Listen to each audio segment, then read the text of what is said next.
Mobile mobile ಎಲ್ಲೆಲ್ಲೂ mobile mobile mobile ಎಲ್ಲೆಲ್ಲೂ mobile ನನ್ನ ಜೀವ ನನ್ನ ಪ್ರಾಣ ಅಂತಾನೆ ಮೊಬೈಲು ನನ್ನ ಜೀವ ನನ್ನ ಪ್ರಾಣ ಅಂತಾನೆ ಮೊಬೈಲು ಮೊಬೈಲು.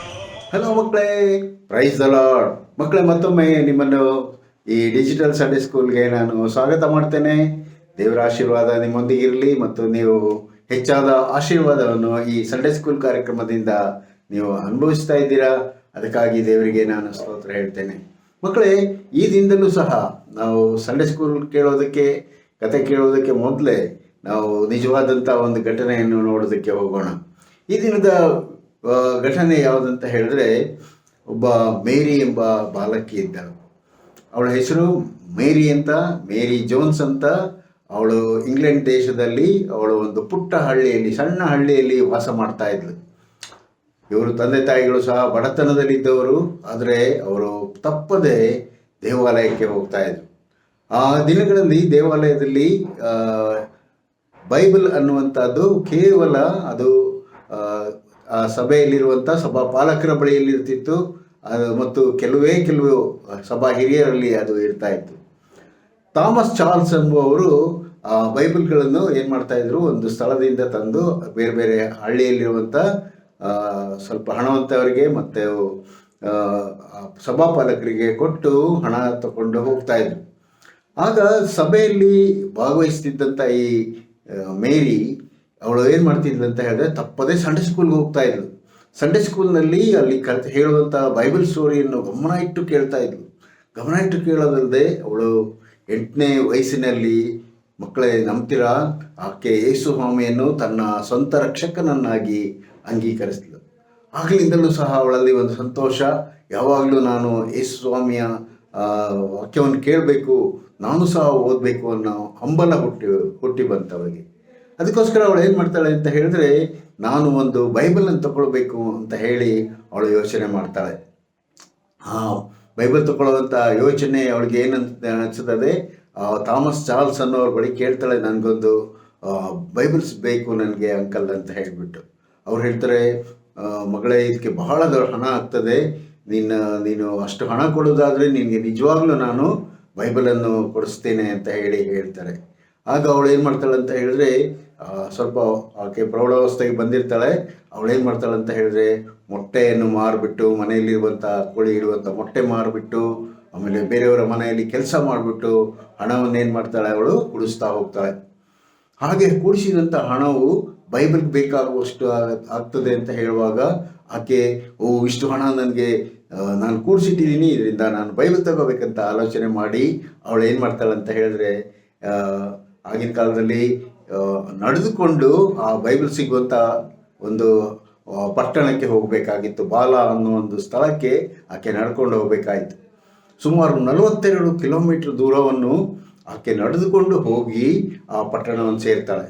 ಅಲ್ಲಿ ಸೇರಿದಾಗ ಏನಾಗ್ತದೆ ಅಂತ ಹೇಳಿದ್ರೆ, ಥಾಮಸ್ ಚಾರ್ಲ್ಸ್ ಸಿಗ್ತಾರೆ. ಆದರೆ ಅವ್ರು ಹೇಳ್ತಾರೆ, ಮಗಳೇ, ಬಂದಂಥ ಎಲ್ಲ ಬೈಬಲ್ಗಳು ಖಾಲಿಯಾಗಿದ್ದಾವೆ, ಆದರೆ ನಿನಗೆ ತರಿಸ್ಕೊಡ್ತೀನಿ, ಆದರೆ 2 ದಿನ ನೀನು ಇಲ್ಲಿ ಉಳಿಬೇಕಾಗ್ತದೆ ಅಂತ ಹೇಳಿ.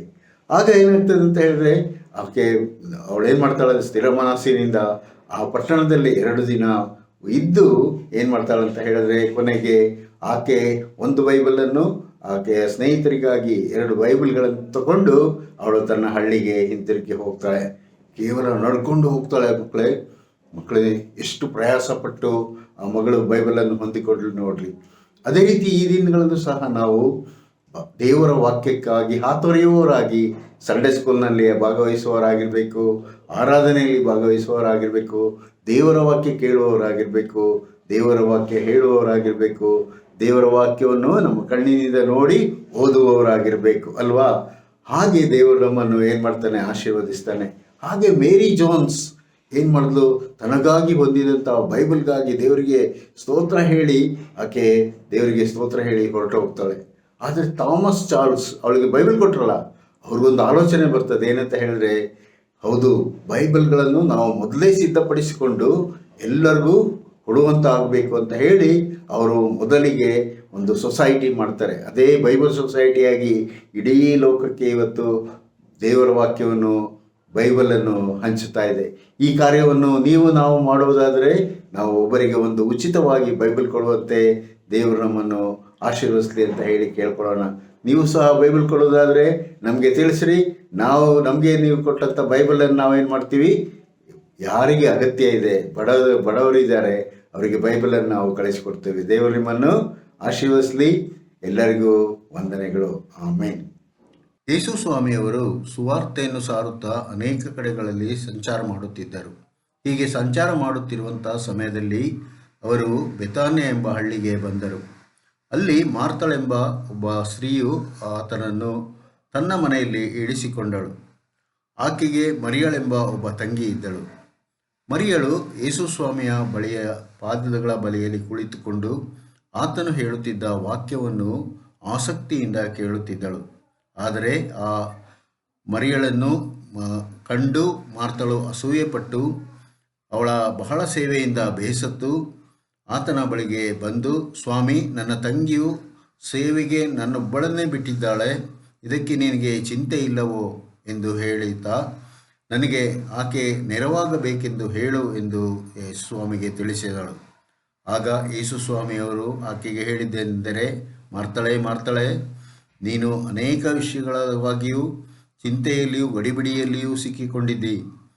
ಕೆಲವು ಮಾತ್ರ ಬೇಕಾದದ್ದು, ಅಥವಾ ಒಂದೇ ಒಂದು. ಅದು ಏನೆಂದರೆ, ಮರಿಯಳು ಆ ಉತ್ತಮ ಭಾಗ್ಯವನ್ನು ಆರಿಸಿಕೊಂಡಿದ್ದಾಳೆ.